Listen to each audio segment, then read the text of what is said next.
Before we begin, I need you to stay until the last story, the final one on today's list.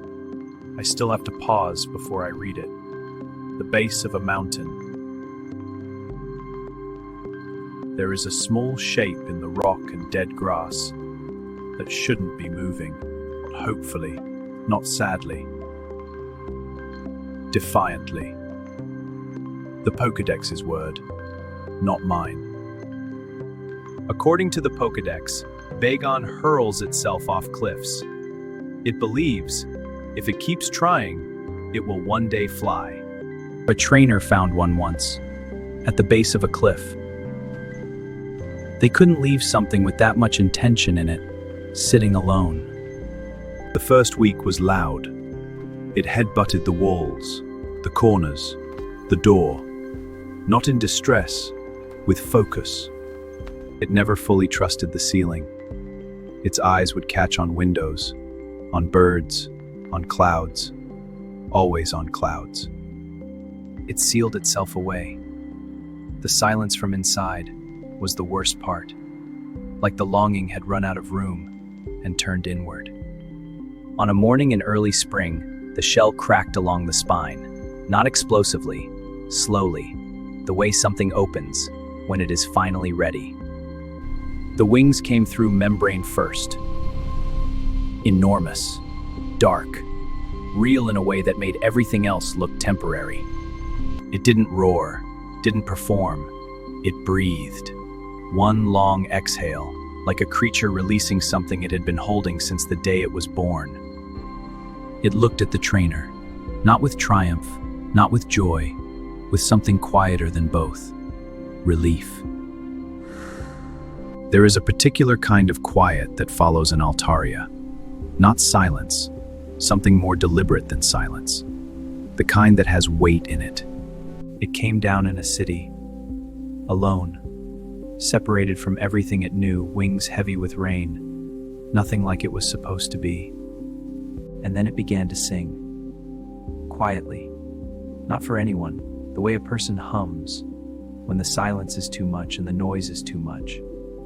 An argument dissolved mid-sentence. A child who had been crying went still. A man sat down on the wet bench and exhaled. The trainer stopped and watched its face while it sang.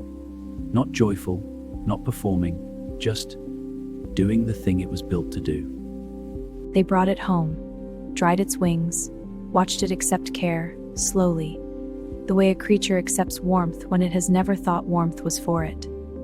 It slept on the windowsill, one wing folded over its face, dry now, soft again, like something had been returned to it, just by resting. 5 months passed. Something in the trainer changed. Grief they'd carried for years began to move.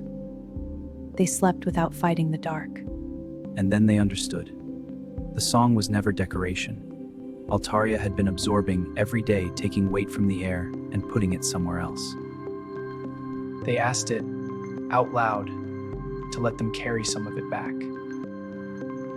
Told it, you're allowed to need things too. Altaria looked at them and sang. One note, aimed precisely at the guilt. Lifted. Even the trying to help it turned into care. It stepped off the sill.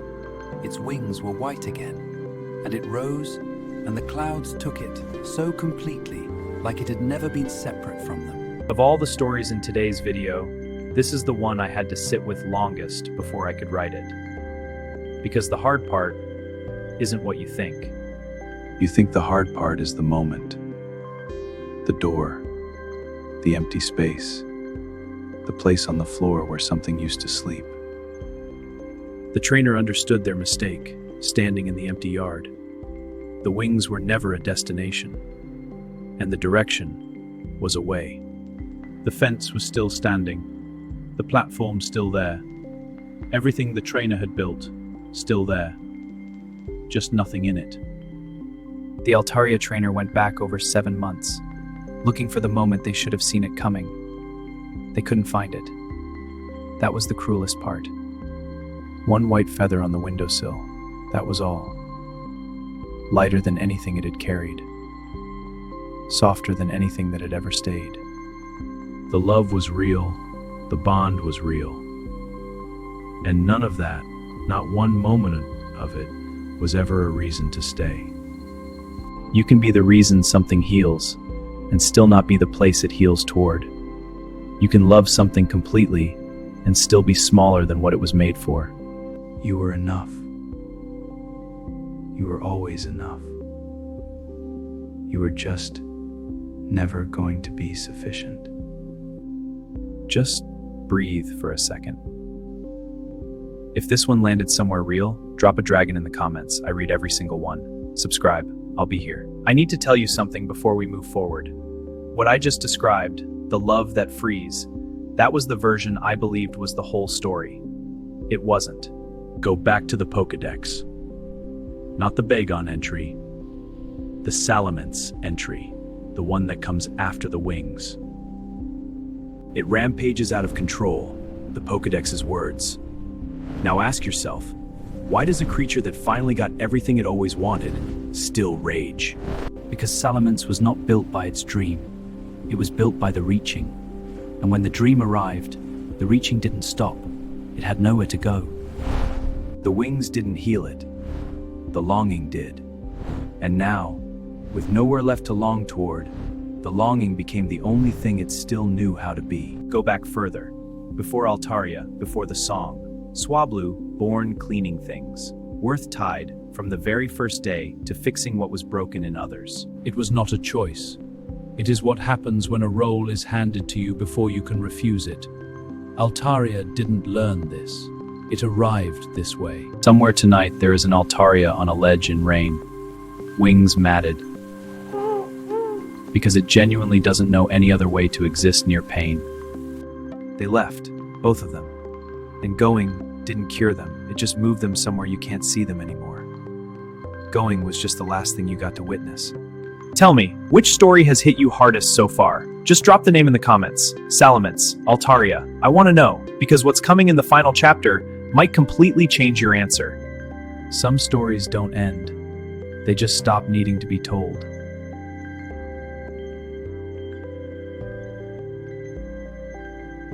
I've wondered since, did they know what the last morning was? Or did they just live it the way they lived all the others? Salamence looked back once. Not the way frightened things look back. The way finished things do. You don't forget a look like that. Not because it hurt, because it didn't. It was just recognition. I kept one feather, not framed, not in a case, in the drawer with the batteries and the rubber bands, where the real things go. There was a Tuesday in November, I don't remember which one, where it just sat beside me in the rain and didn't sing. Just sat. Not the extraordinary, the ordinary weight of a creature choosing to stay near you. That's what I miss. I wonder sometimes what we looked like to them. From above, from the cliff edge, from wherever they watched from, when we weren't watching back. I think it looked like home. Small, lit, warm, and worth returning to, even if they never did. They didn't leave because we failed them. They left because we loved them well enough that the world beyond us finally had room for them. Somewhere above the clouds, I hope they found each other. I hope the sky was large enough for both of them. Love that makes space, that's not loss. That is the whole point. If this story stayed with you, subscribe to Teardrop Tales and tell me in the comments, which one did you let go of and did it go somewhere better? I'll be here with the next one.